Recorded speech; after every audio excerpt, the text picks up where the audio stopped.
First things first, I'm Jenna Wolfe. This is Nick Wright, and in for Chris Carter this week is Chris Broussard. I'm not good with names, so it's just great that if your last name was Carter, that would help me out even more, but I'll take Broussard. We have a disproportionate number of Chris's on this show.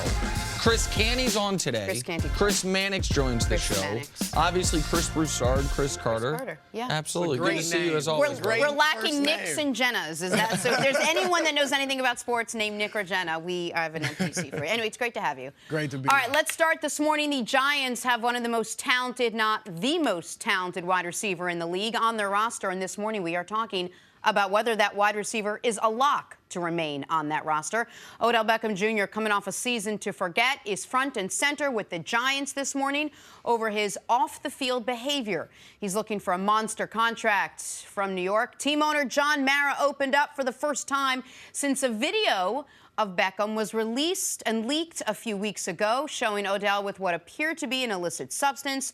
Mara said he was disappointed in Beckham and then mentioned while they aren't shopping Odell, no one is untouchable. Mara went on to add, quote, I think too often he allows himself to be put in bad situations and needs to use better judgment. And as I've said before, I'm tired of answering questions about Odell's behavior and what the latest incident is. I think we know what we expect of him, and now it's up to him. So, Nick, I'll start with you. Should the Giants really consider trading Odell Beckham Jr.? And let's just say it's not what John Mara said, but he did say now no one is untouchable. Well, and it is a departure from a lot of the things he said. Sure. He opened up the possibility not only of them trading him, but he has now gone back on what he had said earlier, which was, we know Odell's going to get a new contract. We want to give Odell a new contract. Now he seems open to the idea of not giving Odell a new contract, which I think is one of the reasons he's open to the idea possibly of moving Odell, because I don't know how happy Odell Beckham Jr. is going to be if you ask him to play out the 5th year of his rookie deal when he has, despite missing a season, greatly exceeded any possible expectations for production in his rookie deal. So the question is, should they be open to trading Odell? Yes. He might be my favorite player in football. I would be open to trading Odell. But if I trade Odell Beckham, I have to be honest about who I am, what I'm doing, what my future holds. I have to also field calls on Eli Manning, and I have to assuredly take a quarterback with the first pick. If you are trading your best player, who is still young, who is far and away your most talented player on your offense, an offense that the only reason it has had any type of life the last 4 years, last year it didn't have life, he wasn't there, is because of him, well, then you are, in addition to trading JPP, you are tearing this thing down and rebuilding anew, which maybe is the right move. So would I be open to trading Odell? Yeah. I would listen to calls. You want to give me a first and a third for Odell Beckham? I'll listen to that. I will listen to those offers.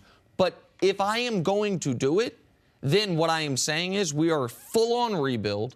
If Eli stays, it's only as a mentor. We are drafting a quarterback, and we are starting fresh with the new GM and the new head coach. Well, you mentioned you start off by saying this is a departure for John Mara. And speaking of departures, remember with Ben McAdoo, he gave him the vote of confidence. Then he comes out and says nothing's guaranteed. Right. And next thing you know, McAdoo and the GM, Jerry Reese, are fired. So I'm with you. I don't think this is – if some people should not take this as they're trying to get rid of Odell, or even that they're looking to get rid of Odell. He said, John Mara, I hope it does not come to trading him.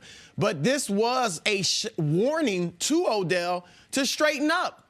And I get it. I felt like John Mara came off as more exasperated than angry. Sure. Like, and if I'm an owner of an NFL team, and I've got a young kid, no matter how talented he is, but he's obviously immature. He's had these issues that I have to deal with, and now he's asking me to be the highest paid player in the league, or among the highest paid players in the league. Certainly the highest paid wide receiver. At his position. Yep. I get where Mara's coming from. I want more maturity. And look, to me, the Giants hold all the cards. I don't have to get you this long-term contract this year. You may have forfeited that option with your behavior, which we saw on video. I could let you play out this season and then franchise you if I have to. I could let you play out this season, see how well you play coming off the injury, and if you don't show the maturity I want to see, then trade you when your value is higher than it is right now. It's still high, but you are coming off injury selling too. Low. Yeah, you would be coming off injury and controversy. Even if he still has a lot of trade value, right now as we sit here this moment, Odell has the least trade value he's ever had. Yes.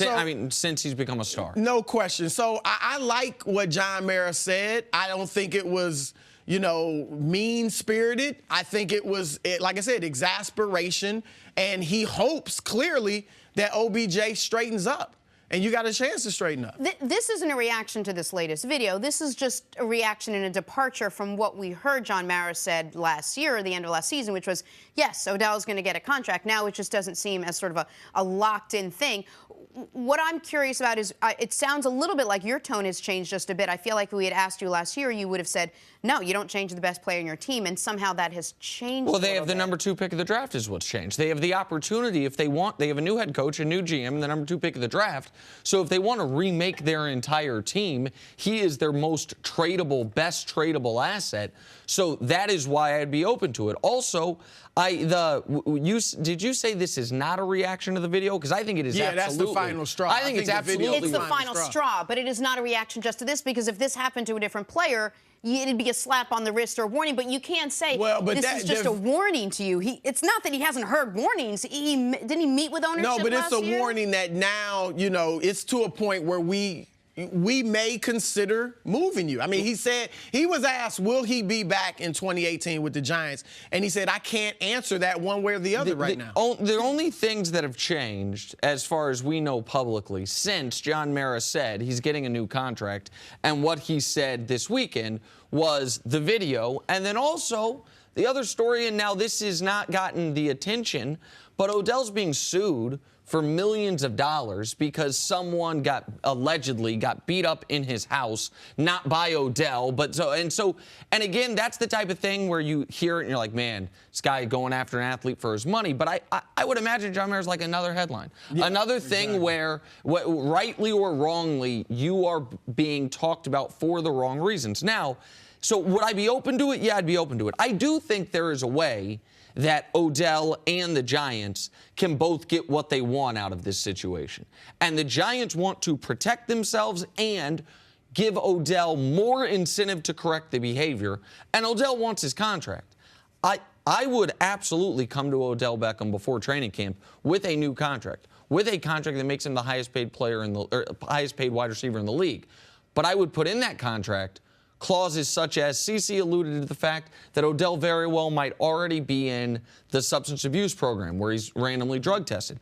I would put in that contract, hey man, you ever miss a game due to suspension, a drug suspension, all the guarantees in your contract void. The Kansas City Chiefs had a contract like that with Dwayne Bowe. It wasn't exactly that, but he got popped on a weed charge, and it allowed them to void a lot of his guarantees. Now, he obviously wasn't the player Odell is, so usually great players don't sign deals with those types of parameters. But also great players don't always have the history that exactly right. He may not want to sign something like that. Do you think he would sign something like that? I think because he seems to not be able to control himself. Here's the thing: he's put himself in a position where he's going to have to accept that that's the offer I'm going to make if I'm going to do it now. Exactly. I can wait and see what you do this year, see if you show maturity, see if you play at the same level, and then we don't have to worry about those types of things. The Giants have the hammer here.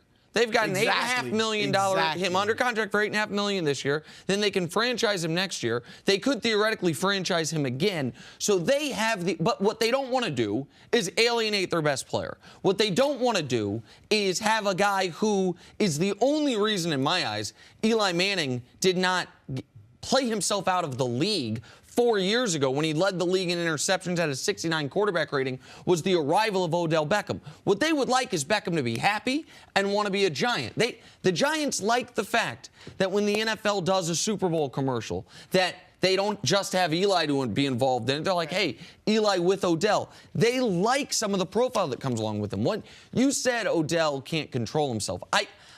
That's further than I would go with it. But what I will say is this. Odell clearly has shown a propensity towards self-destructive behavior. And CC mentioned it when he referred to Lawrence Taylor. Said the greatest Giant ever wasn't able to save himself from himself, and now, 20 years post-career, is still dealing with some of these struggles. I don't think Odell's struggles are on that level, but I do think that if I'm the Giants, I say, Odell, will give you your money, but we are protecting ourselves here. Because the offseason where you knew you were supposed to get your money, you've still shown up in the news because you're allegedly laying in bed next to a model doing drugs. That's why it's a risk to give him the money. That's what I say. But this is I don't also think they have to right now. And as far as him being happy, look, he has to play well. It does him no good to go out there and mope and not play well. No, but he needs to play well. Oh, I don't think it's about him not playing well. I think it's about him playing. I think it's about would he hold out? Would he? I don't think it's if he shows up, is he going to go half speed? He's too good of a player, and football's too dangerous of a game. The question is, would he hold out? Would he say, you guys said I'm getting my money? He's going to say, some old video came out. That's all. I've never been arrested. I've never this, and now I don't get my money. But he has to know that his stock is as low as it is right now, and the only way to change that is two things: stay out of trouble and get on the field and play well. And I think those are the only two things he has in his favor. The other big story this week in March Madness, it continues. We're going to discuss that next on First Things First. NCAA tournament time, new topic. And what a state of goodness offered up last night. Kansas punched their ticket to the Final Four with an overtime win over Duke.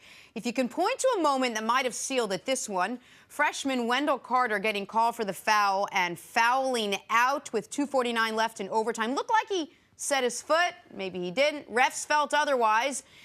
Kansas wins. Let's break this down a beat here, Nick. Did the refs cost Duke a win?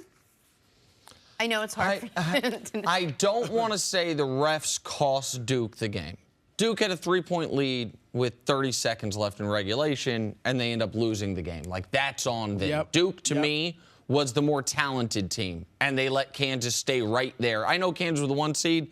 I felt like Duke was the best team in their region. They have more talent. What you had heard, if you follow Kansas basketball all year long, people saying this was Bill Self's least talented team, even though, once again, they win the Big 12, they win the conference tournament, they're a 1 seed. I don't feel like you can say the refs cost Duke the game. What I do feel like you can say is, if that call goes the other way, in that moment, Wendell Carter Jr. had finally gotten it going. He scored 7 points at the end of regulation. He was 0 for 5 with 7 minutes left in the game. He finishes the game making 3 of 4 shots. He seemed to really, for the first time all game, be in a rhythm. Yep. Would have been Duke ball with the lead in overtime. And so I do think this was an enormous call. And the part about this call that I hate, and I always hate on the block charge calls, but particularly this one, because it seemed like he was more set than the vast majority of kids that get the charge call. The ref's delay. When the ref waits long enough to take 2 steps without signaling, I can't help but feel like the ref is not reacting to the play, but deciding what he thinks should happen. I'm not alleging any type of malfeasance or whatever. That's fair. But when it's not your gut reaction, it just feels like he's doing the math. All right, which way do I want this to go? And I don't know that that's what he was doing, but I know as a fan, as a viewer, that's how I felt watching it. And so when you add to it, that's Wendell Carter's 5th foul. He's now done for the game. That was their big advantage on Kansas, supposedly, was Carter and Bagley down low, and Carter had got it going. I understand why Duke fans, who, by the way, are not used to not having the whistles go their way, why Duke fans this morning be very upset. At the very least, when the ref pauses like that, it makes you feel like he's not certain. Whether he's thinking which way the call should go, he's not certain of what he wants to do. I think that was definitely a charge. Yeah. I don't think it's up for debates. People are talking about Carter's left or right leg was moving a little bit. Nobody is motionless when you draw a charge. That's not the rule, that you have to be absolutely still or there'd never be a charge call. But that was a terrible call. I'm with you, though, Nick. I can't say this cost Duke the game. I get it why Duke fans would be upset. That was a critical play. They would have had the ball. Instead, the kid goes to the free throw line, hits 1 of 2. Yep. They tie the game. There also was the talk about the out-of-bounds play that was late in the game, reversed. they ended up reviewing it. That's the play I hate more than any play in basketball, where the ref could have called a foul on Kansas, decides, I'm not going to call a foul on Kansas, I'll just award Duke the ball. But then it goes to replay. You can't replay the foul fact, the fact that the Kansas player takes the Duke's player's legs out from underneath him, and on super slow-mo replay, you see it goes off the Duke kid's fingertips. And on that one, Chris, people are like, well, Kansas didn't score on the play anyway. No, but it would have been Duke free throws going the other way, or they would have had 4 more seconds. Like, Duke had a tough whistle against them throughout the night, particularly in overtime. Yeah, but as you said, up 3, 30 seconds left in regulation, you got to win that game. If Grayson Allen almost won it. Yeah, he put in the shot. That ball went everywhere but the net, Yeah, basically. that was about as in and out as it gets. But yeah, no, at the end of the day, Duke has to look itself in the mirror. Look, a game it's 40 minutes plus. In this case, 45 minutes.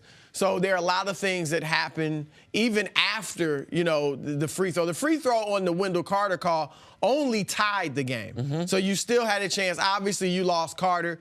That's what makes it worse, is that it was a foul out, too. Right. That's what kills you. What kills you is that foul, and he was hampered by foul trouble the whole game. Yeah. I mean, he was supposed to be, he's their second best player. He's going to be a top 10 pick if he leaves. And that's where I felt terribly for the guy, is that's the last moment of college basketball for him, probably. And that's the toughest part with these things when these guys are seniors. And let's talk about Grayson Allen for a second, because he's one of the other stories to come out of this game. We won't see that very wholesome play of Grayson Allen. How do you think his career will be remembered? I got to be honest, the first thing that comes to my mind is the dirty type of play that he played. I hate to say it because he's a college kid, but the tripping of players, the kicking players, this year, sticking out his backside to hit a player, it just got on my nerves. It's one thing to happen once, maybe twice over the course of a 4-year career, but he seemed like he was too emotional. He couldn't control himself. He was better this year, but that's what I remember. And secondly, as a sophomore, he looked great. Yeah. He's coming off that wonderful, I got to give him props on this, as a freshman, the 16 points to, I don't know, national lead him is championship too game. strong, but to play well, second to Yeah. Tyus Jones, and help them win that national title over Wisconsin, huge. Comes back as a sophomore, has a great season, 21 points a game, shoots well from 3, well from the field. And in his last 2 years, I get it, they brought in some freshman stars. No, but his shooting percentage went down. Yeah, he wasn't as good. Listen, he was looking like an NBA, maybe late lottery pick at one point. Absolutely. Now, Tell me now. it's a mid-second round last pick. year I was hearing late first round, second round type pick. Now he's probably a second round pick. Mid-second round pick. If that. I have no sympathy for Grayson Allen. And it is a weird spot. I had Duke in my bracket. I bet on Duke to win. And I found myself, when that shot went up from Grayson, I was rooting for him to miss. Were you? Absolutely, 100%. The way he has conducted himself for these last 3 years at Duke, I know he's been there 4, but the last 3 years when this all really got going, he did not deserve to have the glory of a buzzer beater to go to the Final Four. Like, you can call that petty, you can call that mean-spirited. I'm just being honest about my emotions. Petty and mean-spirited. The stuff he was doing. I mean, I hated, and I knew that if Duke made the Final Four, especially on a play like that, the narrative would have been some Grayson Allen redemption story when he hasn't redeemed himself for anything. He's never fixed the behavior. No. He's never been able to control himself.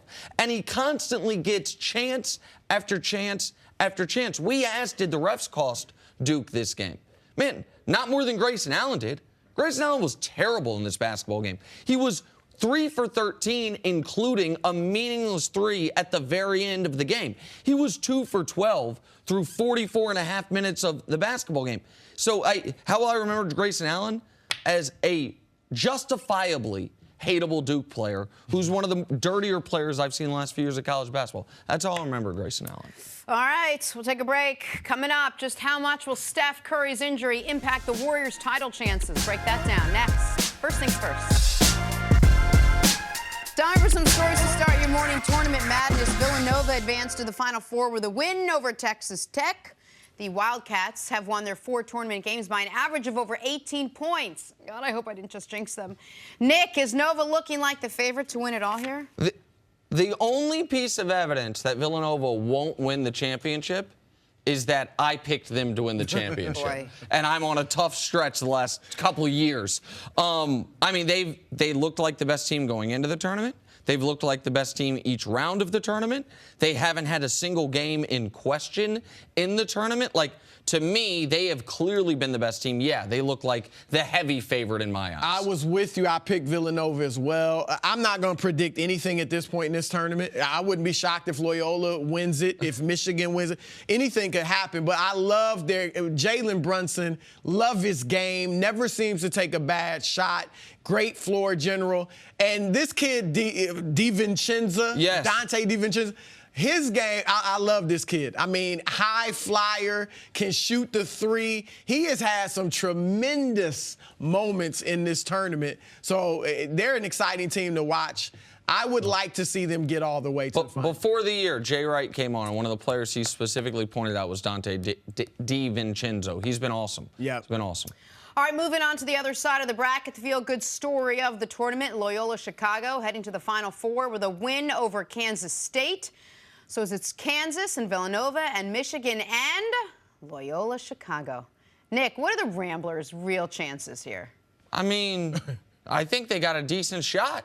This is a team that was the best team in not a small major, but a legitimate mid-major conference, Missouri Valley. I think now they've won 14 consecutive games.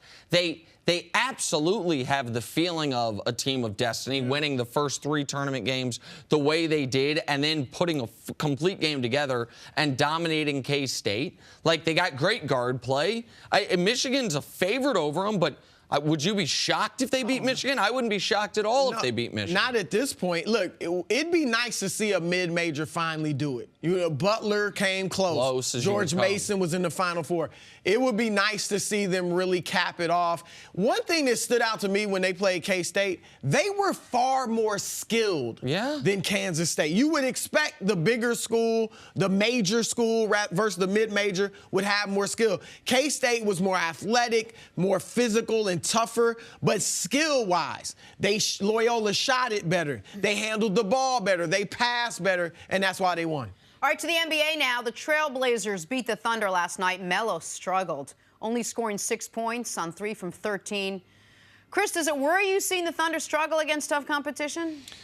No, I still, despite what happened yesterday and despite their struggles against Portland all year, if I had to pick a third team in the West behind Golden State and Houston, I probably would pick OKC because of their firepower. Now, Melo, I need you to step up. The last 2 months, Melo's given them 13 points a game on 37% shooting. We saw yesterday he misses open threes. He turns the ball over with 7 seconds left. He's got to step up. This is a chance for you to win, not a title necessarily, but deep in the playoffs for one of the few times in your career.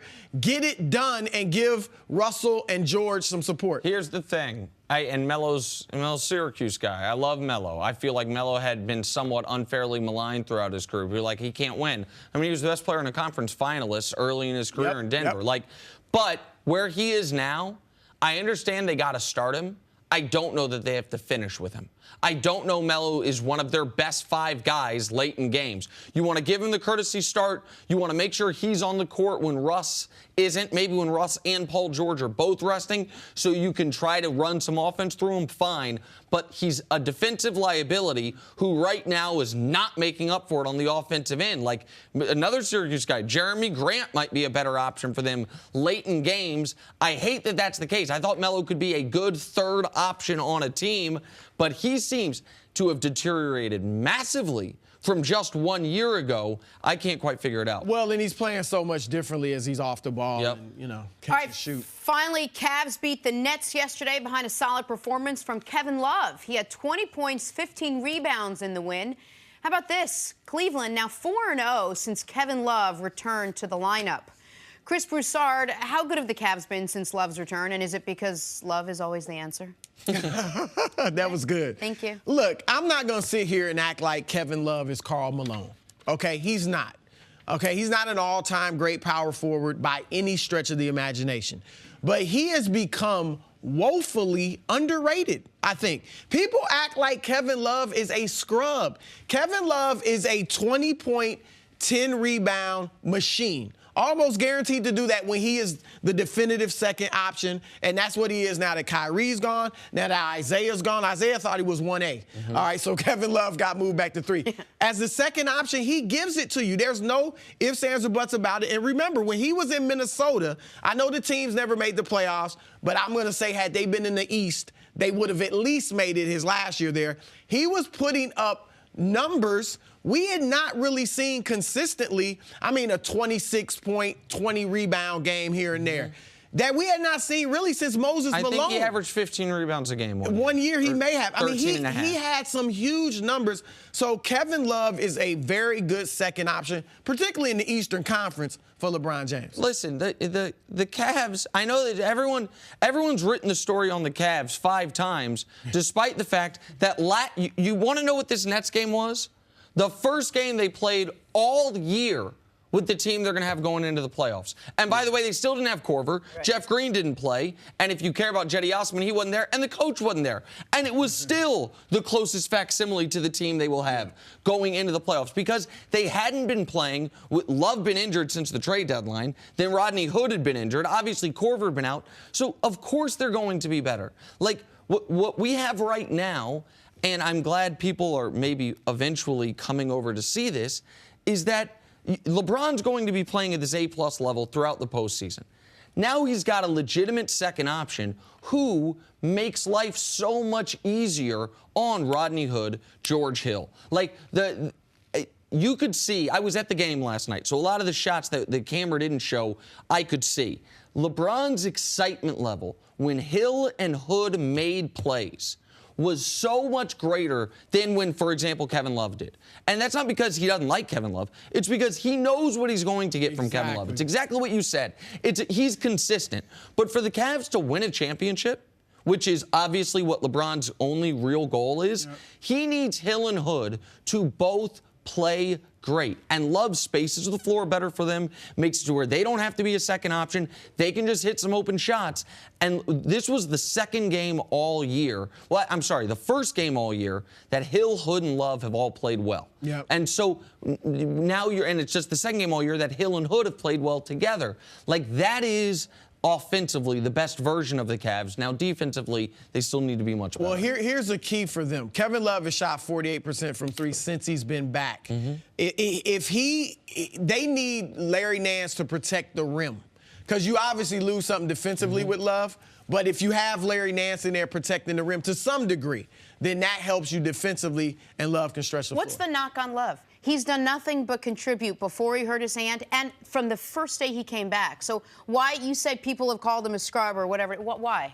Well, I think, one, when he was there as the third option with Kyrie, then he was inconsistent. I mean, you never knew what you were getting night in, night out from him. But I say that's the life of a third option. I mean, a third option is going to be inconsistent. And then defensively, he doesn't give it to you defensively. So when he's not playing big offensively, then what is he out there for? That's kind of the feeling. All right, to the Warriors now in a range of emotion on Friday. So they got Steph Curry back on the court after that ankle sprain.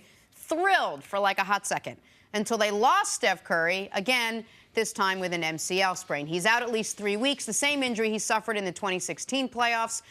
Head coach Steve Kerr spoke last night on Steph's timetable to return. No, there's no way he's playing the first round. And we also know that Steph has a history of coming back strong from injuries. So there's a good chance if all goes well, he comes back during the playoffs at some point, and we're at full steam. Mentally, for me, staying positive, staying upbeat. Hopefully, I prove what Coach said was wrong and put myself in a position to get back as soon as possible. But right now, who knows? Just try to do my job in the rehab process and get back as soon as I can. Cris, Steve Kerr didn't seem overly concerned. Maybe he is, and he was just showing it, but he seemed very casual. Like, yeah, we'll get through the first round. We'll have him back for the second round. Ain't no problem. How worried should the Warriors be? They should be worried. They should be worried. Now, look, whoever they play in the first round, they're going to be the favorite, and they should be. You got Kevin Durant, second best player in the world, and a really good supporting cast, to say the least, Klay Thompson, Draymond Green. But they're a different team without Steph. I mean, the numbers bear it out. They're 13-8 without Steph, and with Durant, with 13-8 without Steph. With Steph, they win by like 18 points a game. Without him, they win by less than 3. Mm-hmm. With Steph, they play at the fastest pace in the league. Without him, they play at the 27th fastest pace, comparable to Utah in the league. So they're an entirely different team. And whoever you face in the first round in the West is not going to be a cakewalk. Utah will be tough. What if right now, they would play Minnesota, the 2-7 matchup. And Minnesota with Jimmy Butler. Now, recently, Minnesota beat Golden State. Steph didn't play, and neither did Jimmy Butler. And Minnesota beat them. Now, Minnesota coming back with Butler would be a tough matchup. But I could say, I mean, OKC. I think they'd hate to see OKC without Steph. I can't. We can't do this in the first round. You don't think that Here's what I think. Here's what I think. I think I've heard for 2 years, since the finals, Kevin Durant might be the best player in the world. If not, he's clearly the second best player in the world. Here's also what I think. Klay Thompson's second greatest shooter ever and one of the 15 best players in the league. Draymond Green's the defending defensive player of the year. We cannot say for Golden State that, oh, now they can lose in the first round. This team, hold on. You don't think you saying it's an excuse we're making for them, or it's just I'm saying not possible that they could lose? I'm saying it would be an enormous indictment on Kevin Durant if this team cannot get out of the first round.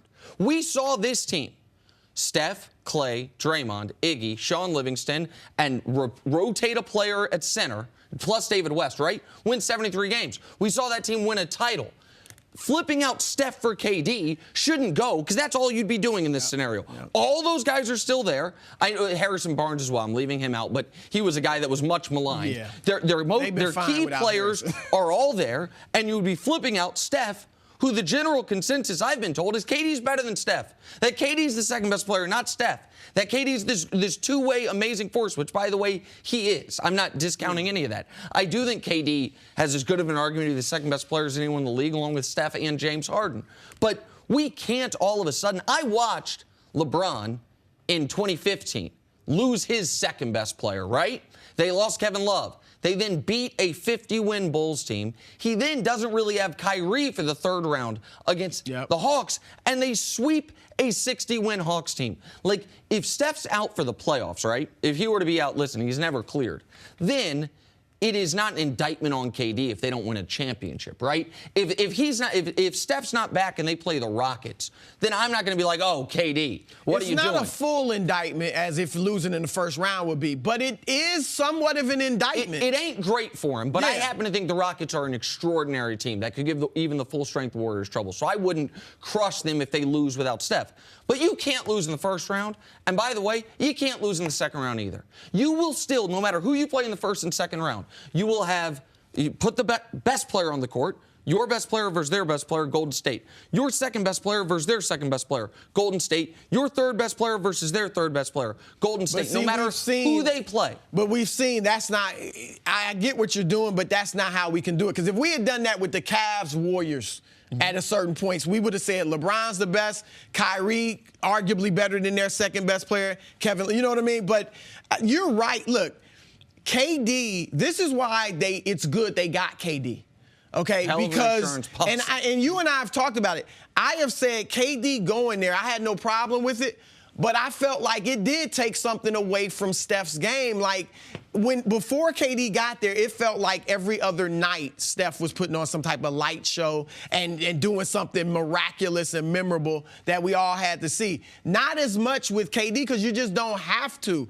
But the question is, would Steph physically have been able to carry this Warriors team for the next several years? And the answer appears to be no. So it's good that they were able to get KD, but now he has to get it done. Thing is, they're a much different team without Steph, and that affects Draymond and Klay. Klay Thompson by himself, I think he's going to be a Hall of Famer. But by himself, Top 15 player in the league? I'm not so sure. I like him defensively. He's a tremendous shooter. He can do things off the bounce that people don't give him credit for. But I don't think he's a top 15 player by himself. And Draymond definitely isn't. If after the Warriors lost to the Cavs, if Sam Presti had pulled off a trade, Russell Westbrook for Clay, Draymond, Iggy, Sean Livingston, David West, go play with that team with Kevin Durant. Guess what? They'd be the damn favorites in the NBA. Like, I understand the Rockets look really good. The Cavs are gelling. I get all that. But there should be no level of concern. If KD is as good as I believe he is, as the world believes he is, as he believes he is, that there should be no concern that this team can't get out of the first round. Do you? But, okay, I get what you're saying. But look at the West. What if Kawhi, and that's a big if, but what if he comes back for San Antonio? Butler was back for Minnesota. New Orleans has played great basketball. Are you going to tell me? I get what you're saying. Like, this is the moment where KD has to step up. Yes. And get it done. I'm with you. Because people hold LeBron to that standard all the time. And KD's going to finish his career as one of the 12 greatest players in the history of the sport if all continues on this track. Like, one of the greatest scorers ever. He's now a two-way player. You're going to have home court in the first round. You're going to play a team that, for a reason, is the 7 seed. It's not like it's going to take 50 wins to get a... Do you think it won't be a tough matchup? I think that you're going to play a good team that you should beat in 5 games. If you have the best player on the court, you have the second best shooter ever, you have the defensive player of the year, you shouldn't need. What they have right now in Golden State is an embarrassment of riches. You should be able to get out of the first round with 3 Hall of Famers. Every other team in the league would kill people to get 3 Hall of Famers. 2 of them are Hall of Famers because they kept winning. Wait, who's more replaceable, Steph Curry or Kevin Durant? Durant to me. It's weird. I think Durant's better, but I think Durant's more replaceable. Interesting. All right, coming up, let's talk some football. Is Aaron Rodgers about to make things oh so difficult for the Packers? Next on First Things First. Go. Welcome back to First Things First. We're now joined by Super Bowl champ Cris just going over his workout regimen with us. Yeah, well, listen, Jenna, it's easy to do a little bit every day than to go to the gym and try to work out for 2 or 3 hours. Literally my mantra in life. Exactly. Like, that's it. That's all I've got. Do a little bit. Rome wasn't built in a day. Just a little bit every day. Speak for yourself. Stop it. I'm having trouble doing it every day. Yeah, I mean, listen. And we were talking like Cris is in an odd spot as a former pro athlete who was so big as a player, so big and strong that if he stops working out, it ruined. You know what I mean? It ruins him. I stop working out. It's like, oh, you never started. You're fine. The only negative of me not working out is listening to Jenna criticize me for it. But every day. Whatever. I'll deal. Yes. No problem. And you continue to do that. I'll deal with the remote, right? Exactly. Bet you didn't know this, but quarterback contracts are all the rage these days. That and gaming consoles, apparently. Jimmy G got over $130 million for 5 wins. Kirk Cousins got $84 million guaranteed. Case Keenum got $36 million for having me as a fan. Next up, Aaron Rodgers. ESPN's Adam Schefter implied Rodgers might not do the Packers any favors in negotiating an extension. Why? Well, they did get rid of his quarterback coach in Alex Van Pelt, and they did get rid of his favorite target in Jordy Nelson. So, Cris, I ask you, should Rodgers do the Packers any favors when it comes to contract negotiations? No way. No. Why should he do them any favors when they haven't done him any favors? I mean, look at the supporting cast that he's had to work with this past decade. He's only had 1 top 10 defense. That was the group that went to the Super Bowl in 2010. He's only had 1 top 10 rushing attack. That was 2013, Eddie Lacy's first year before he ate himself out of town. So if you look at what they've put around Aaron Rodgers, Ted Thompson did not do a good job of building the roster. And you're not taking advantage of having the most skilled quarterback our game has ever seen. So it doesn't make sense for Aaron Rodgers to give them any kind of hometown discount. I'm not on board with that. This is going to be a record-breaking deal. It's going to be over $30 million on an average annual value. And you know what? I wouldn't be surprised to see something outside of the box from Aaron Rodgers in terms of how they tie his compensation to the salary cap. Because if there was any player in the NFL that warrants that kind of contract, it would be Aaron Rodgers. So I want to explain to the audience what Cris is talking about, and it's not just like a crazy theory. This is something that's been floated, that we've heard that it might be tied to the salary cap. And what that means is, here's what Aaron Rodgers makes. 18% of the cap. So for simplicity's sake, if the cap's $180 million, so 18% of that, he's going to make $32 million and change a year, right? Like, and then, by the way, when it goes up to $200 million, 18% of that is $36 million. So that way it escalates as the cap goes up, and we've never seen a player do that. Players' salaries are just static. That's the NBA model. The NBA model, okay, that's a great point, actually. The NBA model for the Superstar Max contract is it's 35% of the cap, 35%, depending on how long you've invested in the league. Here is right, yeah. Well, the football has wanted more like NBA type contracts, so maybe this could be the start. So here's the thing, and Cece and I got into this when the Jordy Nelson deal happened, and I said, if there's any player in the league that deserves a LeBron James style deference from their organization, it's Aaron Rodgers.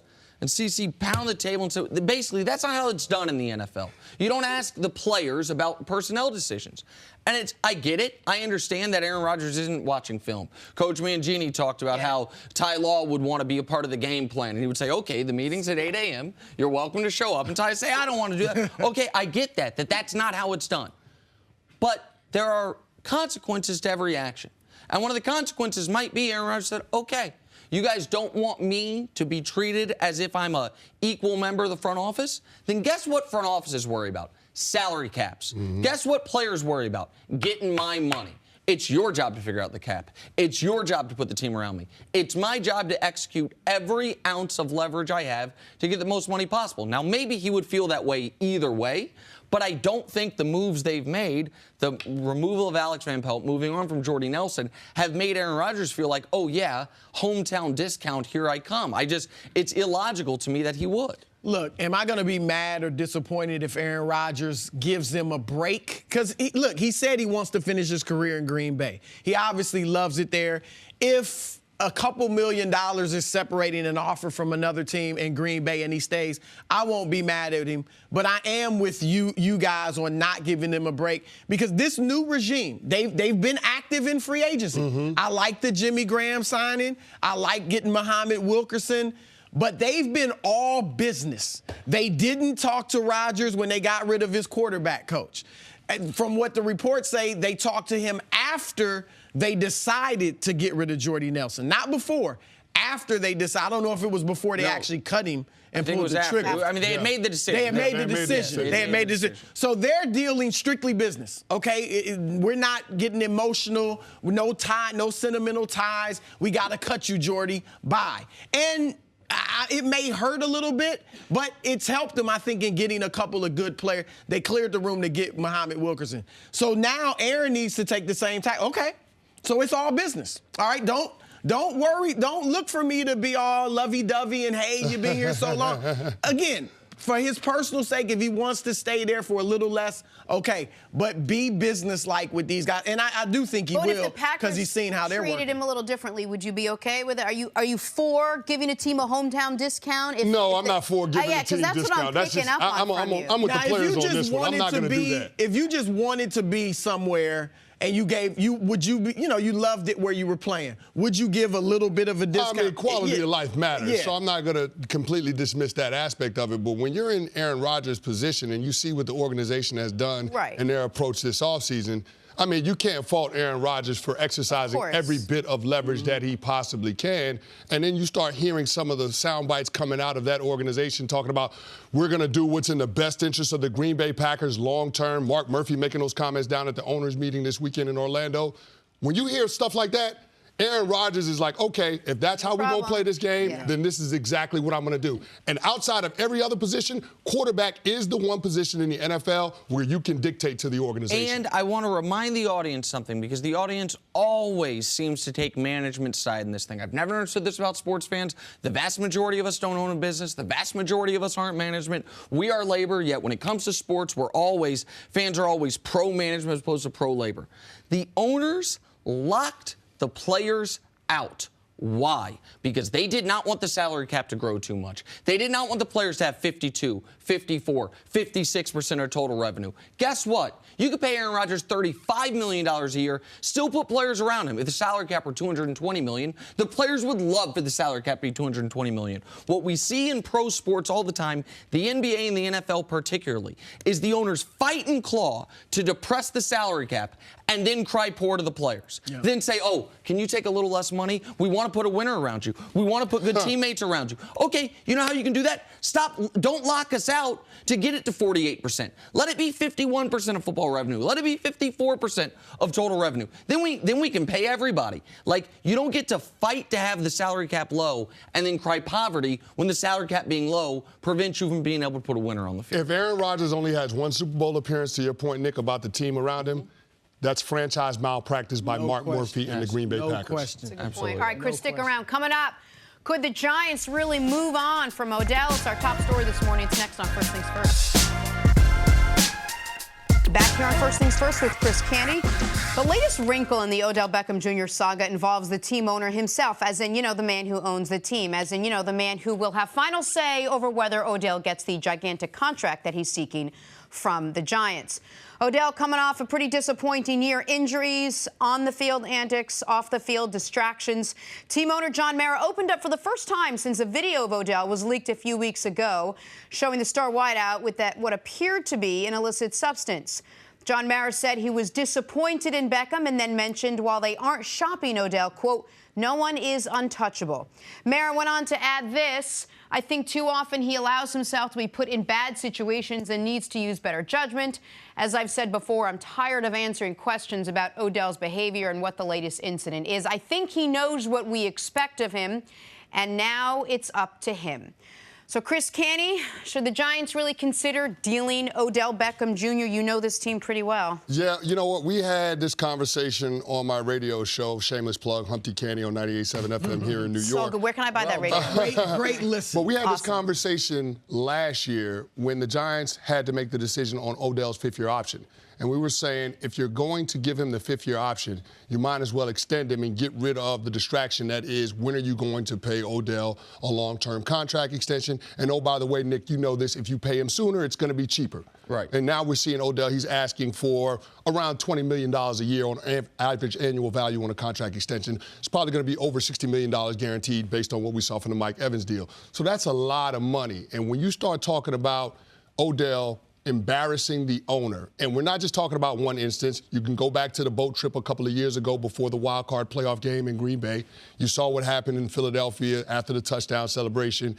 That was a terrible look, and that made headlines on every back page in New York. So when you have this now, the video come out, and he's positioning himself for trying to get a contract extension coming off of a season-ending injury against the Chargers at home in the fifth game of the season, it puts a lot of pressure on this Giants organization that has publicly taken a position that Odell will be a Giant for life. So when you keep embarrassing the owner, it's going to be hard for you to get your money if you're Odell Beckham, even though you've given historic production in your first few years in the league. Would you consider trading him? Absolutely. I think it has to be a conversation. Now, you had said that you had been told he won't step on the field, though, this year without a contract extension, right? Yeah, I heard that from Jordan Renan, which is an insider, one of the people that we work with our radio station, and also Ian Rappaport of the NFL Network is also reporting that he won't step on the field and play this year without a contract extension. Now, Odell stepped out last year on a $1.8 million contract, the fourth year of his rookie deal, and played. He should have been paid 10 times that, but he went out there. The fact that he got hurt and ended his season, he's going to be looking for that financial security. So I can understand his position as a player because there's no question about the production that you're going to get from him.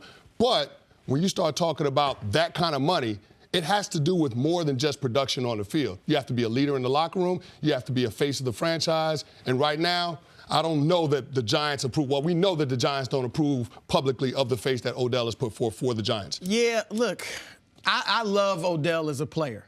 And I can overlook some of the earlier stuff, the boat trip and stuff like that. It didn't help that he didn't play well in that playoff game. But neither did Sterling Shepard either. And he was on the boat trip with him. Too. So some of that immaturity and things like even the squatting in the end zone, I mean, wasn't a good look. I can brush that off as immaturity. The video, what we think we saw in the video, is more than immaturity. So I have a problem with giving him huge money. You're talking about $60 million right now. I want to see him go out there off the injury, play well, play at your level, and show the maturity and the growth that you're not doing these types of things that end up on the back page.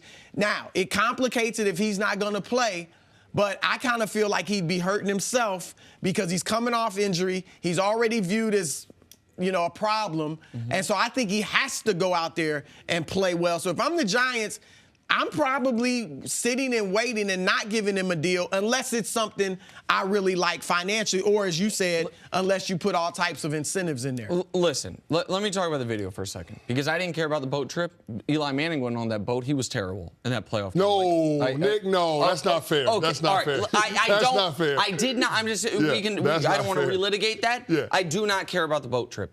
I didn't really care about the celebration in the end zone, to be totally honest with you. You can say it's distasteful. I don't really care.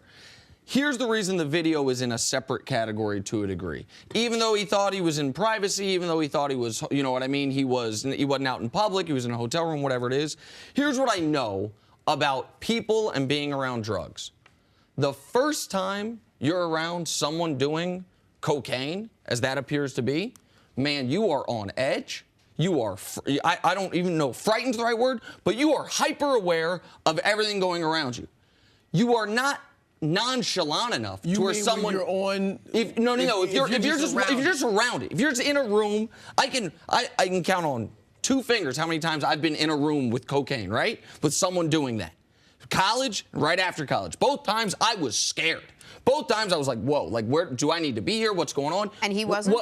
Well, he was not. No, not at all. He was nonchalant enough that someone could record it and he didn't notice. So it's like if it is something that is not a part that this was a one-off, had never been in a room like that before, just got unlucky, man, it's logically that doesn't pass for me. So logically I feel like, listen, this guy who's living hard and fast and is around this type of stuff and putting himself in this position to get caught up the way he did, that is concerning. I understand why that would be concerning for the New York Giants. I also believe this. If you're not giving him his contract, you better trade him. Because if you're not giving him his contract, I do think he'll hold out. I do think he will become a legitimate problem. And I think, despite all that, he's earned his contract. He's the most productive wide receiver through 47 games in the history of the league, and he broke his leg playing for you. He has earned the deal. So you got to decide as an organization, are we comfortable paying him? Because if you're not, then you should trade him. If you are, then you can put in things in the deal to protect yourself. Void the guarantees of the failed drug test. If he takes that, I'll do it. If he takes that, wide receiver, look, he's tremendous. He's arguably the most talented receiver in the league. But I'm going to be honest. I can win without a superstar wide receiver. Look at the top 4 teams in the league this year. New England, they won it without Gronk. Edelman was out this year. Minnesota, Adam Thielen's not on OBJ's level. Jacksonville. You can go down the line. And then I can talk about Larry Fitzgerald. How good were they?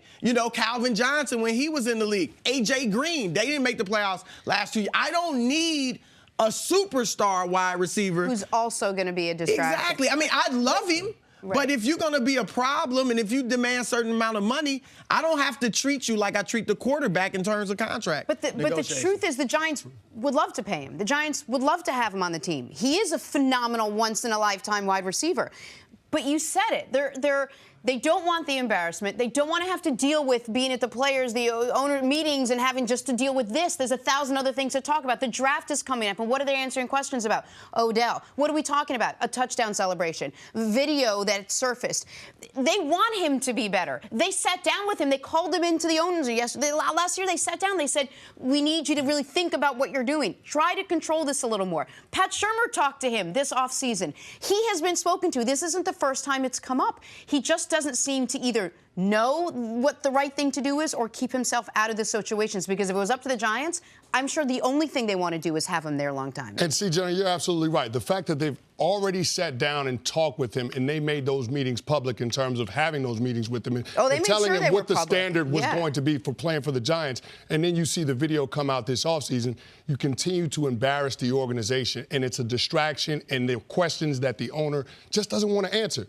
And so it gets to a point where, although you have this kind of production on the field that's historic in respect to your position, right, like CB said, we can win without you. And I think the Giants are moving closer to that point with Odell because, Nick, you're right. He is the kind of person that's going to hold out, and it's going to be a distraction for your team. And while you're trying to reset the culture of your franchise with a new GM and a new head coach, I don't know that you need this on top of that. So I think the Giants have to make a decision definitively about Odell's future here in New York. Cris, stick around. We're going to see you a bit later in the show. Coming up, though, is LeBron playing his way into the MVP conversation. Next on First Things First. Yep. Cavs next. Nick Wright was at this game. How exciting was that? This was an unbelievable play. Broussard, you think this rivals the Jokic dunk? Yeah, you know, the Jokic one was more ferocious. It went through with more force, but I kind of think this was better. He was up higher, I said Jokic. I think. I screwed you up. Nurkic. That's my fault. You said Thank Nurkic. I think he was up higher on this one. Plus, it was over 2 people. And unlike Nurkic, they made really strong efforts to try to block it. That moving screen was the best play JR made all day. He had another rough one, did JR. Go get it, LeBron. That Second was dunk nasty, that I didn't man. think he was going to get That to the was rim. nasty. Up in the air for like 3 minutes. More LeBron now. Of all the discussions, topics, angles, arguments we've had with regards to him, the one we haven't spent too much time discussing is one that might be in play after LeBron's insane recent stretch. Yesterday, he continued his dominant month. He scored 37 points to go along with 10 boards, 8 assists. And while James Harden appears to be the unanimous MVP winner, should we give pause to consider LeBron? Here's Cavs interim head coach Larry Drew. Well, I mean, you just look at the stat sheet, and it's just not about points. You know, it's what he's doing on the boards. It's what he's doing from an assist standpoint. He's just a force. He's a force, and I mean, he has put up MVP numbers without a doubt. I feel like LeBron, there could be a case made for LeBron just about every second of every day, even outside the basketball season. Should LeBron be in the MVP conversation, Cris? Look, if I'm an official voter, and there's no criteria. You know, the NBA doesn't give you any list of how you should vote for MVP. I feel like in recent years, there is more of a consensus because because of technology now, we see all the games. We can read all the writers about the various teams. When you think about it, decades ago, you weren't seeing, you know, if you were in the East, you weren't seeing Kareem every night playing for the Lakers and things like that. So now I feel like there's more of a consensus, and that includes team success, not just your individual play. If you are a voter who believes I just have to give the MVP to the best player in the world. But that's not what MVP is. Well, no, I mean, there's many different things. Like I said, to me, it's never been just who's the best player in the world. Right. Because Michael Jordan could have won it for a decade straight, and LeBron could win it for a decade straight. Neither one of them has been given that. So from what I view as MVP is a phenomenal individual season, coupled with great team success, unless there's some type of aberration like Russell Westbrook getting a triple-double last year. I have to go with James Harden. So I would say no to the question. I don't think there's an MVP discussion. I think James Harden is so far ahead of everybody else that he's number one. The discussion is who's number 2, and that could be LeBron or Anthony Davis. But for number 1, it's James Harden clearly to me. All right, let's show LeBron versus Harden numbers for the year, because Harden has been the runaway leader throughout the season. And if you look at their numbers side by side, Harden's got him by 3 points in points per game. LeBron obviously averages more rebounds. Surprisingly, LeBron's even averaging more assists. And the field goal percentage is drastic, right? LeBron shooting 10% better from the field. Also, everyone agrees LeBron is the best player in the league. I think most people agree LeBron is the one player more than anybody else on a contender that if you remove him, they go from contender to not a playoff team. I think LeBron, so you can argue as far as value proposition, that's LeBron. I say all that to say this. James Harden's the MVP. Because the MVP, here, I'm not a voter. As infuriating as that is to me. As Chris Broussard said to me, I know. You may be soon. As Chris Broussard said to me once about a year ago, I was like, why do you get to be a voter and I don't? He's like, I don't know. I've covered the league for 25 years. Like, you go on TV and talk about LeBron. I was like, all right, good point, sir. Here's the reason it's got to be James Harden. Because the other thing the MVP is to me is a historical marker. We need to see who that season was about at times. And it is important when we are talking about the greats of the greats. The biggest knock on Dwayne Wade, like D. Wade versus Dirk Nowitzki historically, that's an interesting conversation. But you know why the tie goes to Dirk? He's got a league MVP. D. Wade never, I think he only finished in top 3 once. James Harden deserves an MVP. Like, he deserved it, I thought, 3 years ago. Yep, I voted for him. He had a strong argument last year. I know you voted for Russ last year. If Russ didn't have the triple-double. And I mean, if Russ was 9.7. Right, which is why some rebounds, people think it was crazy that he didn't win it last year. Harden deserves it. Harden's on the best team. He's been their best player. Everyone knows LeBron's the best player in the world. And amazingly, you can argue this month of March, LeBron is having the best month of his career. He's never averaged in a month more combined points, assists, and rebounds than he is this month. He also is going to win Eastern Conference Player of the Month every month of the year except for January, because he's going to win it again in March. He might average a triple-double again this month after going his entire career without averaging a triple-double until this past February. He's been extraordinary. But if I had a vote, I think it definitely should be James Harden. I disagree with you that there should be a contest for number 2. LeBron, to me, has clearly surpassed what Anthony Davis has done. If you put up the numbers, Davis averaging more points, more rebounds. He has a better PER. Field goal percentage is virtually the same. He's at 54. LeBron's at 55. And his team's got about the same record in the West against tougher competition. You brought up a good point about historical relevance. Markers. The problem is, I agree with you, but it's skewed already.